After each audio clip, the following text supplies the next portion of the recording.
Okay, we're going to go to the store. I need you to be a good listener, okay? That means being close to me. That means holding onto the cart, not running off, all right? And if you're a good boy at the store today, then you'll get a little donut when we're done, all right? Can we do that? Okay, let's go.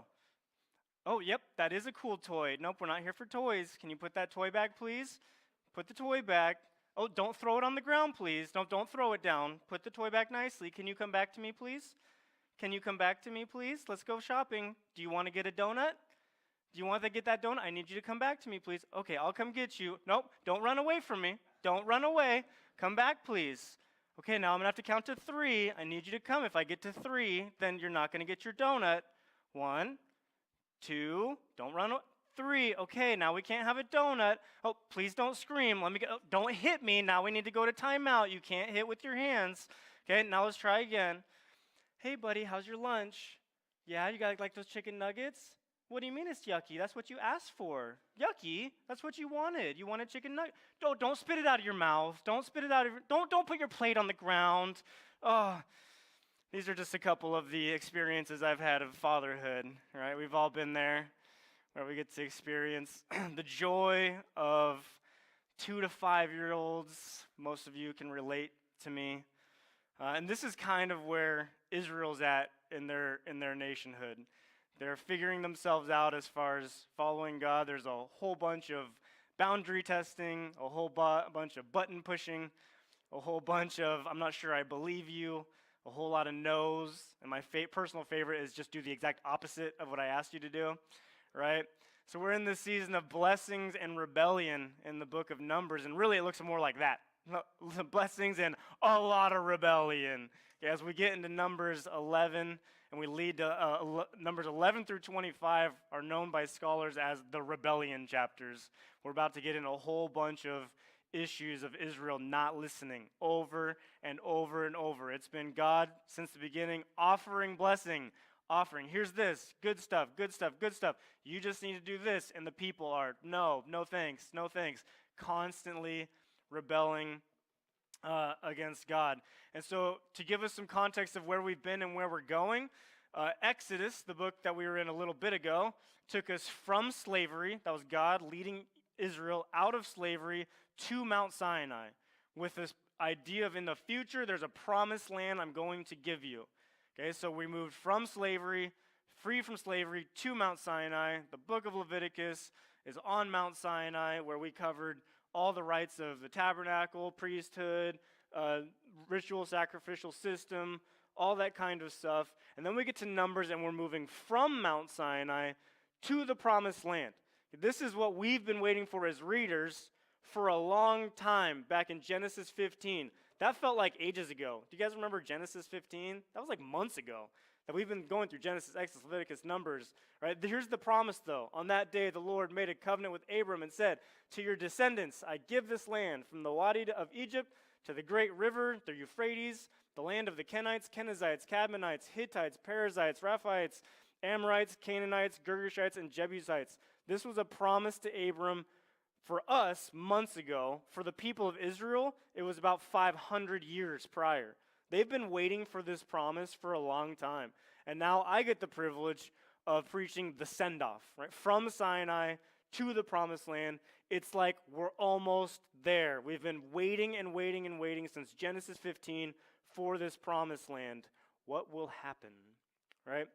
All right, so on the 20th day of the 2nd month of the 2nd year, the cloud lifted from above the tabernacle of the covenant law. Then the Israelites set out from the desert of Sinai and traveled from place to place until the cloud came to rest in the desert of Paran. Here we go. Family of grace, put yourself here. You've been on Mount Sinai. God's been coming in clouds, talking to Moses, leading you, and you're about to go to the promised land. And Lisa, 2 weeks ago, covered God's organization of the camp, where it's like yous are here, here, here, and we make this square protecting the Ark of the Covenant where the presence of God is in it of itself. The cloud's going to ascend. We follow it. The cloud's going to descend. Such a cool, miraculous thing every single day. We're finally going for it. right? And then there's a whole bunch of narrative about that. Then they did this, and they got up, and then these people got up, and these people got up, and these people got up, and these people got up, and these people got up, and then these people got up, and finally these people got up. All right? Now we get this little side story where it says, now Moses said to Hobab, son of Reuel the Midianite, which is the same person as Jethro. So Hobab is Jethro's son, is Moses' brother-in-law, Reuel is Moses' father-in-law. We're talking about Hobab, who is his son. Moses is trying to get him to stay. We're setting out for the place about which Yahweh said, I will give it to you. Come with us, and we will treat you well, for the Lord has promised good things to Israel. Like, Moses gets it. Moses gets the blessing part of the blessings and rebellion that we've been going through. He knows there's a promise coming. He is on board. He's like, hey, you should come with us, because even if you're not an Israelite, if you're with us, you're going to get the good stuff too. Moses gets it, and that's going to be important. Whoa, did I just go back to the beginning? There we go. So, what happened? Do you see what's going on? Oh, okay, there we go. He answered, no, I will not go. I am going back to my own land and my own people. But Moses said, please do not leave us. You know where we should camp in the wilderness, and you can be our eyes. If you come with us, we will share with you whatever good things the Lord gives us, right? Here's again, this is 2 times now. I think I just messed up my slide. There we go. 2 times in 2 different passages. He's like, hey, there's good things coming. There's good things coming. Family of grace, there's good things coming, right? We're waiting for a promised land. There's good things coming. Now, quick little side note. This has nothing to do with the main point, but just be aware of Moses' practical wisdom, right? Here's a little bit of practical wisdom for you guys. It is okay, in a spiritual sense, to trust experts who have been there and done it before you, right? We don't need to over-sensualize God speaking to us. Here's an example of Moses being literally led by a cloud and fire by God, and he's like, you know what would be really wise is if this guy who knows the wilderness just kind of came with us. That'd be really good if he did that. And it's not like God's like, is my cloud and fire not good enough for you? Like, he's like, yes, use practical wisdom. We do it with our car. We take it to a car expert. We do it with some, batting technique. We look at an expert. But for some reason, when it comes to God, we think that it has to be this miraculous, like, God speak to me in this audible voice, right? Use the people. God uses people and scriptures. It is completely, entirely okay to ask one another, hey, you've been in this situation before. How should I do this? Jordan covered that last week about being led by the Spirit and to not over-sensationalize it, but we have scriptures and we have people and we use those things. Anyway, that's completely to the side. All right, so here they go. They set out from the mountain of the Lord and traveled for 3 days. The ark of the covenant of the Lord went before them during 3 days to find a place to rest. The cloud of the Lord was over them by day when they set out from the camp. Now, quick little side story. This guy, Hobab, is mentioned twice, so he ends up following him. Here he is in Judges 1:16. The descendants of Moses' father-in-law, the Kenite, went up from the city of palms with people of Judah to live among the inhabitants of the desert of Judah in the Negev near Arad. Kind of cool. Here Moses is inviting him along. Hey, come be blessed. And then several books later, we see, hey, God was faithful to that guy for helping them out in the wilderness. And there he is again. I just thought that was kind of neat. There's a little freebie. All right, continuing on in Numbers. Whenever the ark set out, Moses said, rise up, Lord. May your people be scattered. May your foes flee before you.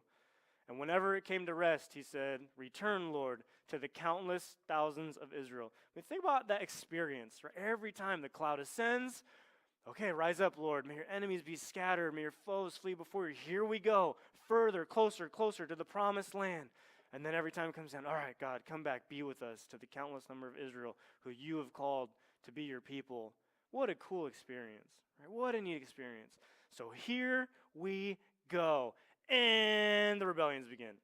All right, if you're any point in if you know kind of the Torah, here we are we've been through Genesis, Exodus, Leviticus, and Numbers, and it's like, all right, now you're heading to the promised land. Well, we still have like 34 chapters of Numbers and a whole book of Deuteronomy, and they still don't get to the promised land.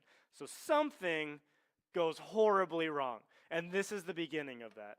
All right, they literally are leaving Sinai, going to the place, and it goes south. Now, the people complained about their hardships in their hearing of the Lord, And when he heard them, his anger was aroused. For me, I get the picture of like, we're going on an 8-hour trip to this wonderful destination, like Disneyland or whatever, and we get in the car, and 2 minutes into the drive, the kids are like, so-and-so hit me. It's too hot in here. Are we there yet? He took my switch. Can we turn the heat down? I want to open the windows. Can we change the song? And God's like, I'm going to turn this car around right now. Right? We're going to turn and I never understood that as a kid. It's like, why do they threaten to turn the car around? And then as an adult, I'm like, I want to turn this car around. Right? And thank goodness that God doesn't turn the car around. Instead, God just drives in circles for a long time until they fall asleep.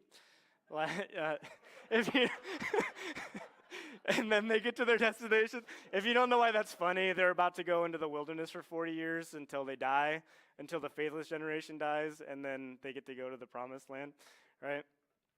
So, anyway, God gets angry, and then fire from the Lord burned among them and consumed them of the outskirts of the camp. So right away they start complaining, and God gets mad. When the people cried out to Moses, he prayed to the Lord, and the fire died down. Okay, keep in mind, whenever Moses is an archetype of Christ. He is picturing how Christ intercedes for us, how he is praying for our behalf, praying for good, even when we or the people of Israel don't deserve it. We don't deserve it. They just complained after all the miraculous things that they've been through, after all the preparation on Sinai. They complain right away, and God's like, I'm going to punish you guys. Moses still is the interceder that says, cries out, pray, God, don't have mercy on us. And God does. Right? That is Jesus for us. Okay? All right, now we move on to the second rebellion, not much further in. The rabble, everybody say rabble. Rabble. This thing's called a hapax legomenon.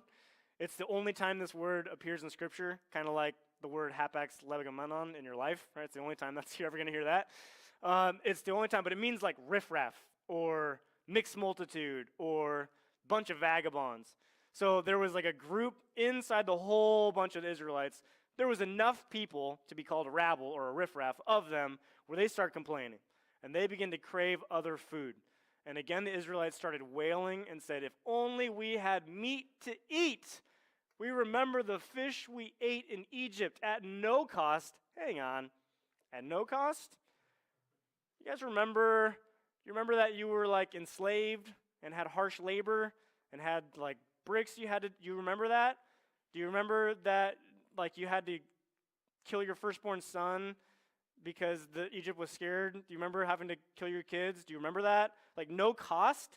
Like they're so focused on their own misery, they've forgotten the horrible thing that God set them from. And they're so focused on their immediate circumstances, they've just completely spaced. Right? There was a huge cost of their servitude in Egypt. But they're like, oh, the cucumbers and the melons, the leeks, the onions and garlic, their mouth is salivating thinking about all the good things. But now we've lost our appetite.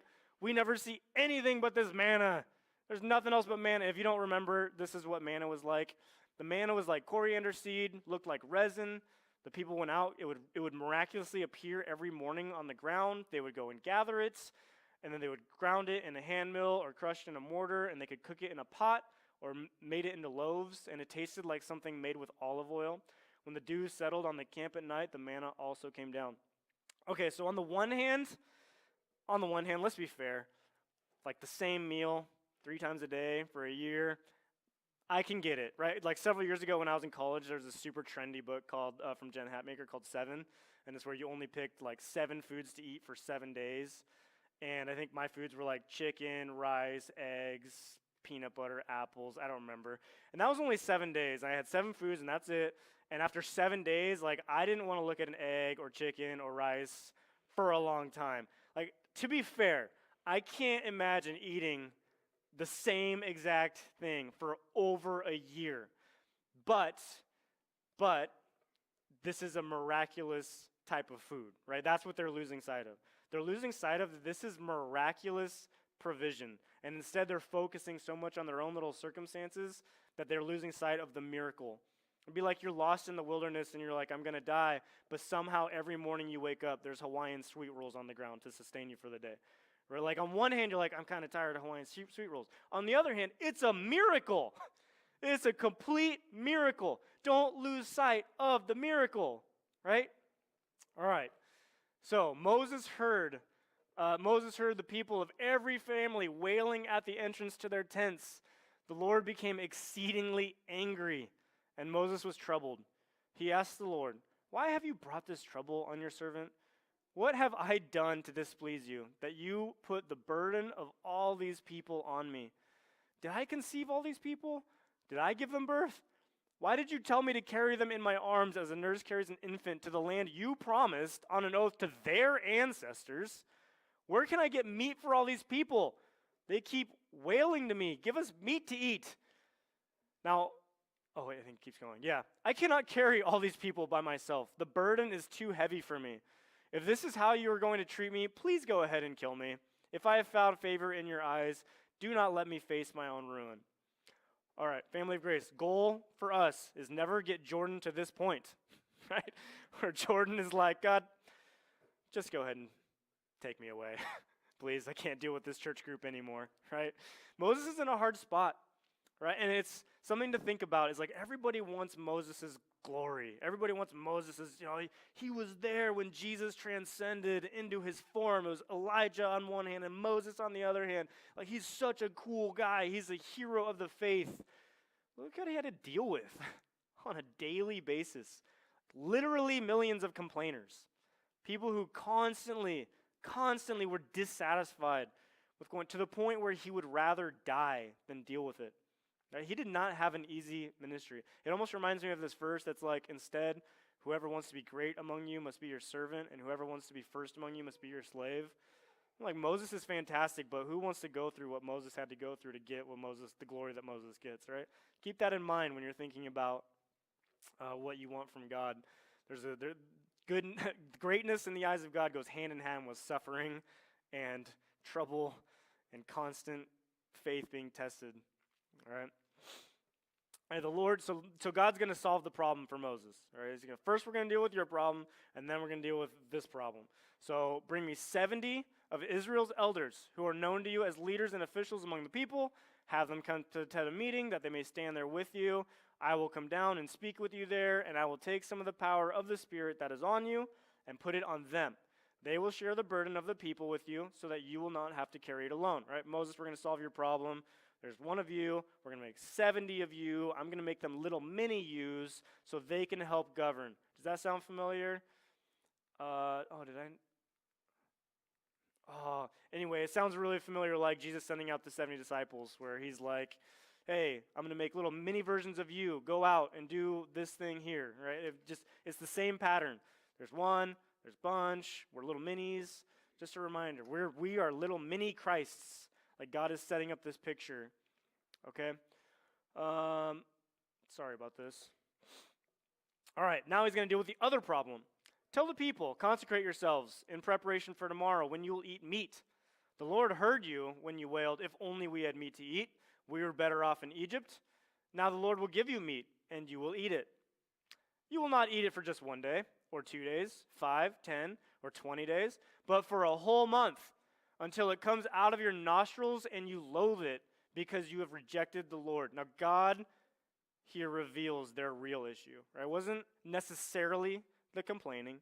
It wasn't necessarily the dissatisfaction with their food. The real issue is those were signs of this. You've rejected God. God freed you from slavery, and you said, "I would rather, I make this deal. Yes, you'll be my God. I'll be your people. I'd rather you not be my God anymore." That's what they're really saying. I want to go back to slavery. Right? Be like one of us experiencing the love of Jesus, saying, "I want to follow you." And then we realize, there's like a different way to live in Jesus. I can't just like have sex with whoever I want to. I can't get drunk anymore. I have to respond in kindness. I have to, no thanks. Remember when I used to be able to do that fun stuff? Not seeing the point at all. Right? It'd be kind of like, it's like that. It's like, why would you want to go back into slavery when you're freed in God? They're not seeing it. For us, it's easy to see. We're like, you guys are totally missing it. But if you put yourself there, they're young people in God. They've only been following God for a year and a month. They're just figuring this out of what it means to kind of his rules, his way, submit their lives, right? But God knows. It's because you're rejecting me. That's the problem, all right? You've rejected me, who's among you, and I have wailed before him, saying, why did we ever leave Egypt? I remember Francis Chan giving a sermon where he talked about his his kids eating oatmeal in the morning, and one of them complains about oatmeal, and he goes, did you just complain about mom's oatmeal? Did you just complain about mom's oatmeal? Guess what you're having every morning for breakfast, or for breakfast every morning for the next week? You're having oatmeal because you're going to learn to be grateful for what you have, right? This is kind of what God's doing. Oh, you guys want meat, do you? You guys are rejecting me? You want meat? Okay, you're going to get meat. So much meat, it's going to come out your nostrils, and you're going to loathe it, right? There's a difference between what Moses has done and what the people of God have done in complaining. There's a difference between being concerned, which our book of Psalms is completely full of legitimate concerns. God, I'm unhappy. God, I'm scared. God, I'm frustrated. God, I feel this way. I feel that way. And there's a difference of, like, nevertheless, I'll trust you, but I'm being honest with you about how I feel right now, right? That's different than, oh my gosh, I hate my job so much. My boss is a jerk. My coworkers are lazy. Right? Do you see the difference? There's a difference in complaining and rejecting the things that you have that are good and then bringing a concern to God. So I want to make sure we're clear. It doesn't mean we can't bring concerns to God. We can bring concerns to God. But there's a difference between that, the complaining of you're not doing a good enough job, God, versus a concern. All right? And then Moses said, here I am among 600,000 men on foot. It's not including men and women and children. So we're looking at 1 million plus people. And you say, I will give them meat to eat for a whole month? Would they have enough if flocks and herds were slaughtered for them? Would they have enough if all the fish in the sea were caught for them? Moses is like, that's a tall order. It kind of reminds me of this story in the New Testament, right? Jesus looks up and saw a great crowd coming towards him, and he said to Philip, hey, where are we going to get bread for all these people? And he asked us to test him. And Philip's like, it would take a half a year's wage to get enough bread to feed these people, right? It's like, oh, the New Testament is super cool, but it's just echoing what's already been said in the Old Testament. We've already got to experience all these cool stories. If you think the Old Testament is boring, just keep reading it and keep praying. Like pretty much everything that's in the New Testament that we love is in the Old Testament. It's just spun in a different way in a different time. All right, so Lord answered Moses, is the Lord's arm too short? You think I can't reach? You think I can't reach how to feed 1 million people? Made the world from nothing. Now you will see whether or not what I say will come true to you. You're gonna witness my power. You think my arms are too small? So Moses went out and told the people what the Lord had said. He brought them together 70 of the elders, and they had them stand around the tent. Then the Lord came down in the cloud and spoke with them. He took some of the power of the Spirit that was on him and put it on the 70 elders. And when the Spirit rested on them, they prophesied, but did not do so again. Okay, he's making little Moses, miraculous prophecy, and then that's done with that. However, 2 men, whose name were Eldad and Medad, had remained in the camp. They were listed among the elders, but did not go out to the tent. Yet the Spirit also rested on them, and they prophesied in the camp. A young man ran out and told Moses, Eldad and Medad are prophesying in the camp. Ah. And Joshua, son of Nun, who had been Moses' aide since youth, spoke up and said, Moses, my Lord, stop them. Don't let them prophesy in the camp. And Moses is like, are you guys jealous for me when I'm not even jealous for me? I wish all of you guys could prophesy. I wish all of you had the Spirit. Then I wouldn't have to do what I do, right? I wish all of you could do this. And Moses and the elders of Israel returned to the camp. It also reminds me of this New Testament story, right? Master, said John, we saw someone driving out demons in your name, and we tried to stop him because he's not one of us. And Jesus is like, don't stop him. He's on our team. What do you mean? Right? It's just the same. Anyway, I just thought it was fascinating that there's so much repetition in the New Testament of like this. I've heard this story before. It's pretty cool. Now a wind went up from the Lord and drove quail in from the sea. It scattered them up to 2 cubits deep all around. That's like 3 feet deep worth of quail. A cubit's like 1.5 foot about. It's from fingertip to elbow. All day and night. So there's 2 cubits of quail on the ground. Everybody went out and gathered quail. No one gathered less than 10 omers. It's a ton. and then they spread them out all around the camp. It's like all day gathering, insane amount, where it would be coming out of your nostrils. Right? But while the meat was still between their teeth, this is the riffraff who was complaining. They're the ones who were like, finally, the meat is still between their teeth. Before it could be consumed, the anger of the Lord burned against the people, and he struck them with a severe plague. So not everybody, literally everybody dies. It's that riffraff, the mixed multitude who was complaining, the eager ones who were like, I can't wait to disobey God. That group, he kills them instantly. All right. Therefore, the place was named Kibroth Hattaavah, because they buried the people who had craved other foods. From Kibroth Hattaavah, the people traveled to Hazeroth and stayed there. All right. Okay. Last one. You guys with me? You okay? One more rebellion to go. All right, and then we'll get the theme going here. Miriam and Aaron. So not only is it the riffraff, not only is it the Israelites, it's the number 2 and 3. Like the number 2 and 3 of the camp. It's Moses and then Aaron and Miriam. They're the leaders. They talk against Moses because of his Cushite wife, for he had married a Cushite. Has the Lord spoken only through Moses? Keep in mind, they're his older siblings. So in their mind, they're the older ones, they're the ones, right? But God works differently. God used Moses, the meek younger brother. Has the Lord spoken only through Moses, they asked? Hasn't he also spoken through us?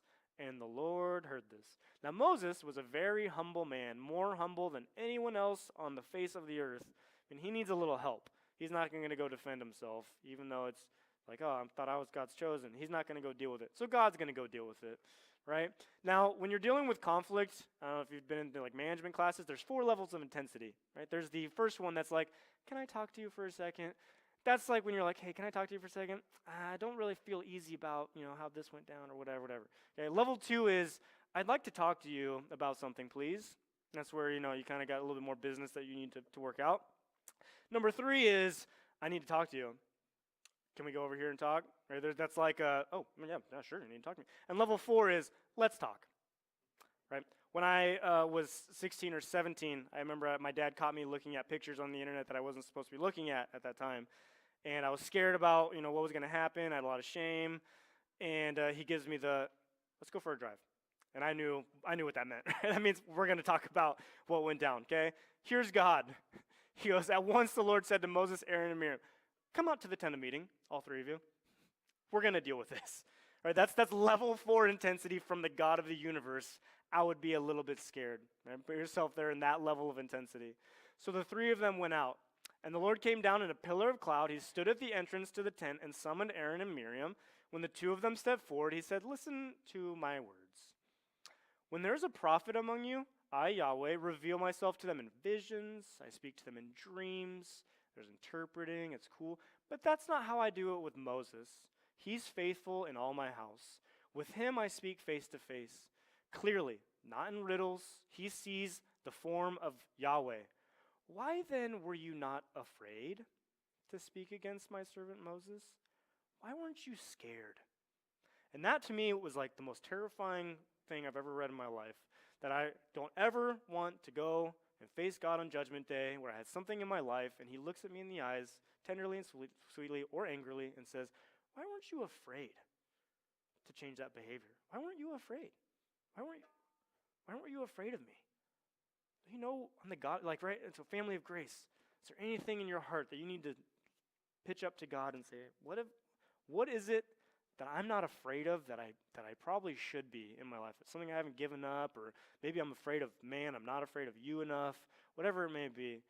But we got to be careful here as a church group, right, that we don't take God lightly, and we don't take him like he's every other thing, right? We've been going through how holy he is over and over and over for the past bit. And the anger of Yahweh burned against them, and he left. And when the cloud lifted up from above the tent, Miriam's skin was leprous. There's his punishment. It became as white as snow. Aaron turned toward her, saw that she had defiling skin disease, and he said to Moses, please, my Lord, I ask you not to hold against us the sin we have so foolishly committed. Do not let her be like a stillborn infant coming from his mother's womb with its flesh half eaten away. And so here again, Moses is so meek. He doesn't give the, finally, I told you so. Nope, he goes and intercedes on their behalf. They just sinned against him, and he intercedes on their behalf. God, please heal her. And the Lord replied to Moses, if her father had spit in her face, would she not have been in disgrace for 7 days? This is like a euphemism of the time where a father would spit on the ground or spit out their kid, and that, based on Jewish law, that immediately made them unclean for 7 days. So what God is saying is, I'm a dad who's displeased with my child. This is the me giving her leprosy is the equivalent of me spitting in the ground in front of her or spitting in her face. You're going to have to wait 7 days. That's her punishment. 7 days outcast. That's all he's saying. He's not, I don't know, I was confused by that. That's what that means. Okay? Confine her in outside camp for 7 days. After that, she can be brought back. So Miriam was confined outside the camp for 7 days. The people did not move on until she was brought back. After that, the people left Hazeroth and encamped in the desert of Paran. Okay, so we're done with 3 rebellions. We're 2 chapters into the rebellion chapters. The rebellion chapters are 11 to 25, and we just finished chapter 12. We have a lot more rebellions to go. All right, so what do we do when we're looking at a group of people just constantly frustrate, disobey, displease God? All right, what in the world? All right, here's, I think, the main issues going on, and here's what we want to avoid. Dissatisfaction, complaining, which is ultimately compiled in not trusting God. Remember, God's primary issue was, you have rejected me. You're not trusting all the blessings from Genesis all the way through of, I have something for you, I have something for you, I have something for you, and they are constantly going, you don't have what we want right now. You don't have what we want right now. You don't have what we want right now. So we want to learn from that as a group of people and trust in God. All right, so here's what your activities are for the week. Okay, how to fight dissatisfaction and complaining. The first one is gratitude. When you focus on your own happiness and what makes you happy, you are never going to be happy. But when you turn your attention towards what I'm grateful for that's been given to me, all of a sudden you'll realize how much happier you are. When you're not focused on your own happiness, it's this like weird paradox, right? If you chase happiness, you're never going to get it. But if you turn and look at gratitude of what you already have, happiness is right around the corner. All right, so here's an old Jewish practice called Dayenu, and that's this prayer of it would have been enough. Okay, so here's how, this is like a way of snowballing gratitude. Right, and I encourage you all to practice this, write this down, practice it every day. Ever since I learned about it, I still do it nearly every day.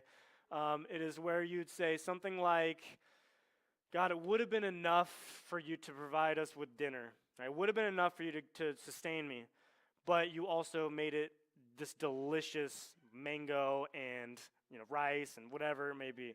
And God, it would have been enough if it was this fruit, but you made it ripe and juicy and delicious, right? Or God, it would have been enough if you gave me a job, but you gave me a job that I love, or you gave me a way to get to that job. And it would have been enough if you gave me a way to get to that job, but you gave me a car that is reliable and good.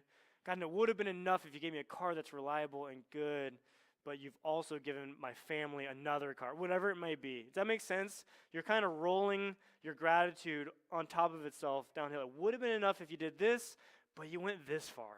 And that would have been enough, but you went this far. And this is how we spur on gratitude in our own hearts to keep us from a heart of complaining and dissatisfaction. And it's very, very valuable, especially if you're in a trying time. Okay? Now, so the first one being gratitude. The second one being submission, right? And this one is very difficult, but in order to fight complaining is just putting yourself lower than you ought to. So it's something like bringing concern to God. I feel frustrated about my job. I feel very frustrated about my job. Nevertheless, I'm going to trust that you have me there for a reason, or nevertheless, I'm going to trust that you can lead me to quit and provide me with another job or whatever. Or as Jesus says, when he's doing something it doesn't want to do, not as I will, but as you will. Right? This kind of prayer of submission, not what I want, but what you want.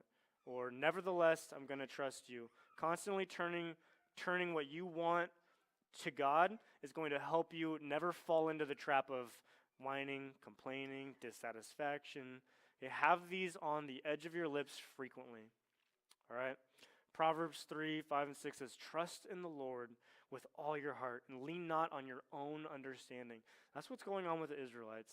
That's what happens with my 3-year-old. When I say, hey, this is why I want you to go to bed at this time, so you can get a good amount of sleep, because that's healthy. And they get focused, like, I don't want to go to bed right now. You're like, but it's what's best for you. You just don't have the foresight that I have to know that, right? Do not lean on your own understanding, my own understanding. God has much grander things for us than what we immediately see. In all your ways, submit to him. There's both of those, right? Gratitude, submission, and he will make your paths straight. Do not be anxious about anything, but in every situation, by prayer and petition, with thanksgiving, present your request to God, and the peace of God, which transcends all understanding, will guard your hearts and your minds in Christ Jesus.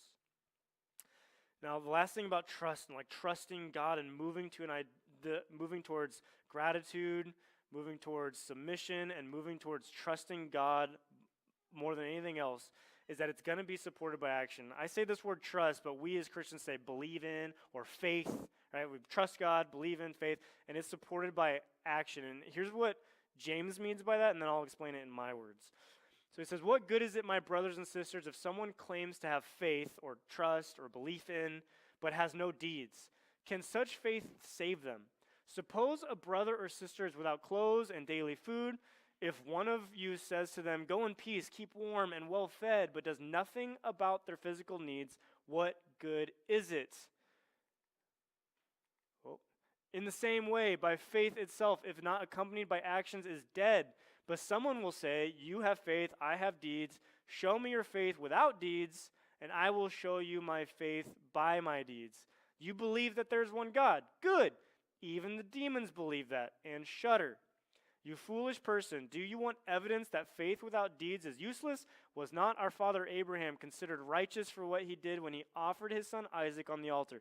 You see that his faith and his actions were working together, and his faith was made complete by what he did. And the scripture was fulfilled that Abraham believed God, and it was credited to him as righteousness. He was called God's friend. You see that a person is considered righteous by what they do and not by faith alone. In the same way, not even Rahab, the prostitute, considered righteous for what she did when she gave lodging to the spies and sent them off in a different direction. As the body without spirit is dead, so faith without deeds is dead. Here's what that's saying. In our Western American mindset, we've got this notion that trusting God or believing God is simply acknowledging that mentally that's something true, right? It's like, as long as I believe Jesus was God, and that's a true thing, like that's belief. And we're terrified of saying, oh, work saves you. Like doing good work saves you. Doing good deeds. We're terrified of that. What James is trying to say is that you can't take those two things away from each other. In other words, now this is just an analogy, right? So don't freak out when I say this. But if I said something like, there's a bomb in this room, now I would know whether you believe me or not, right? If you just said, oh, I cognitively understand what a bomb is, and I cognitively understand what it can do, yeah, okay, sure. And then you stayed in your seat, my argument would be, you don't actually believe me. But actual belief would be, I'm going to run. Does that make sense? So James is saying, look, if you believe something to be true, there is an action tied to it, and that's impossible to separate. There's no belief by just saying, oh, I think that's true. Like demons do that. They're not on God's teams. They understand who he is, but they don't have action that submits to God and trusts God and actually follows God with action that is pleasing to God. Does that make sense? Okay? So, how do we go the route away from what the Israelites did? Right? We chase gratitude, Dayenu, right, over and over, where we say it would have been enough if we submit, not my way, but your way. And then we look at action, like what can I do that proves what I believe? What is there that actually proves what I believe? So that way I don't get caught in the trap of, yeah, that's true. I believe that about you, that's good enough. It's not. It takes action that's tied to that belief, and that's what proves it's true in of itself. All right? So may we be a people who trust God, have faith in Jesus, his son, who is our example. We believe him. Not just say, oh, Jesus, I believe you're God. But what does it mean to love Jesus with all of our heart, soul, mind, and strength? To love our neighbor as ourselves, to love Jesus Christ and chase after him. What do we need to give up? What do we need to fear that we're not fearing enough? And may we go this week trusting God, fearing God, and being grateful for all the things he's done in our life. Let's pray. Heavenly Father, we thank you that you're a better God than we are. Because I know if I was God in that situation with the Israelites, I would be far less patient and far less kind and far less loving. With that much rebellion, I would do far worse things than the mercy that you showed on them and the constant mercy you show on us. You're a good God. You're a better God than we could ever be. And for any of us in this room that are still trying to be our own God, living our own way, making our own decisions because we think we know what's best in our life, I pray that you would show them today, this week, right now, how much better of a God you are than they are. And that we would turn and follow you and submit to your will because it's for our good. Pray that we would trust you. There's one day that you're coming back. You're going to come back. In the meantime, we'll wait. And we'll be like you as we wait. Help us to trust you. You are coming back one day. I love you, God. In Jesus' name, amen.